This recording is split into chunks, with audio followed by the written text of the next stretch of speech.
নমস্কার বন্ধুরা, সকাল থেকেই ভাবছি একটা ভিডিও করব। তো সকাল থেকে আমি খুব ব্যস্ত থাকি। হাজব্যান্ডের অফিসে যাওয়া, মেয়েকে স্কুলে পাঠানো, তাদের টিফিন করে দেওয়া, খাওয়া দাওয়া, একদম সময় করে উঠতে পারি।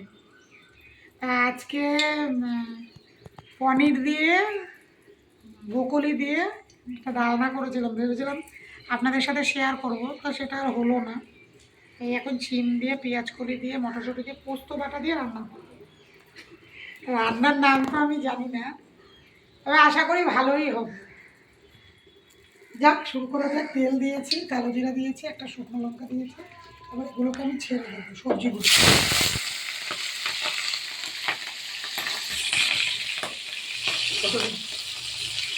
গ্যাসটা একদম পুরো বাড়ানো, একটু কমিয়ে দিই, নাহলে ছিটবে হবে।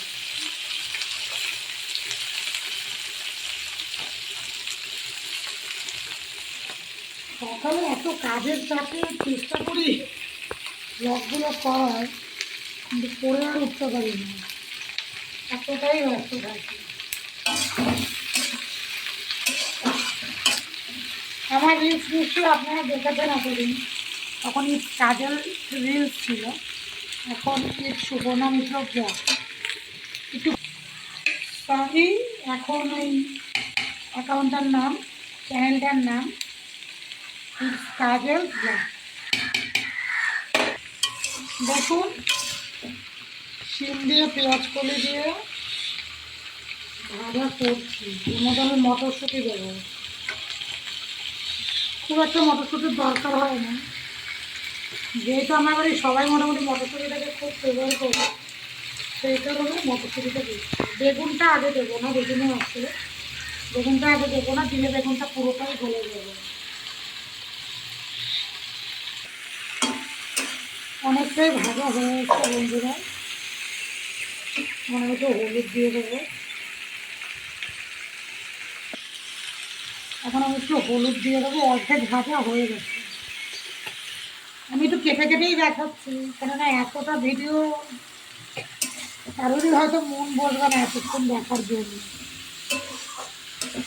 একটু কেটে কেটেই দেখাচ্ছি। এটাকে পুরো লাল করে ভেজে নেবো আমি, পুরো একদম লাল হবে। তারপর বেগুনগুলো দেবো। দেখুন লাল হয়ে এসছে ভাজাটা, এর মধ্যে আমি বেগুনটা দিয়ে দেবো। বেগুনটা তো বেশি ভাজা করতে গেলে গলে যাবে, তাই বেগুন আর টমেটোটা করে দিন। এটাকে জাস্ট হালকা নাড়বো, নেড়ে এটাকে এবার মশলাটা দেবো। মশলাতে আছে পোস্ত, কাঁচা লঙ্কা, রসুন বাটা, এটা দেবো। সঙ্গে একটু হলুদ দেবো, একটু লঙ্কার গুঁড়ো দেবো। এটাই হচ্ছে এর মশলা।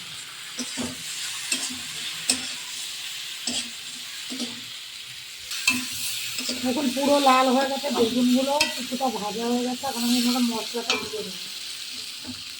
ভালো করে দেখে নিই, এর মধ্যে সরষা বাটা, পোস্ত বাটা, রসুন বাটা, কাঁচা লঙ্কা বাটা এর মধ্যে আছে। এটা জাস্ট পেস্টটা আমি দিলাম। এর মধ্যে আরও মশলা দেবো, একটু সামান্য জল নিয়ে নিলাম, জলটাও দেবো। সেটা আমি একটু কষাবো যাতে তেলটা বেরিয়ে আসে।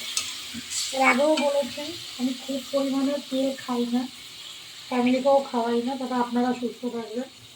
একটু কম তেলে রান্না করলে আমার মনে হয় না খারাপ। আমরা তো খাচ্ছি, ভালোই খাচ্ছি, খারাপ খাচ্ছি না। সামান্য একটু লঙ্কার গুঁড়াও দেবো, কাঁচা লঙ্কাই দিই আমি। লঙ্কার গুঁড়ো জাস্ট কালারের জন্য লঙ্কার গুঁড়োটা দিই। এবার এটাকে একটু স্টিম করে দিয়ে ঢেকে দেব। এটা হোক, তারপর এটা দেখাচ্ছি কীরকম রান্না হলো। তিনটা তো দারুণ বেরিয়েছে।